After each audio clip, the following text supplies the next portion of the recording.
Hello YouTubers, so this is update on my VIZIO Smart TV. It's been 2 years, almost to the date.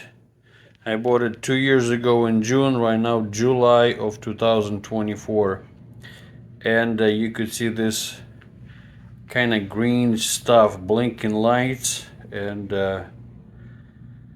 so if you're thinking about buying TV like that, I'm gonna leave a description or the information about this TV in the description. But this is VIZIO 50-inch smart TV.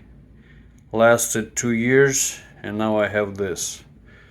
Good luck watching something with something blinking or flickering like that in your face.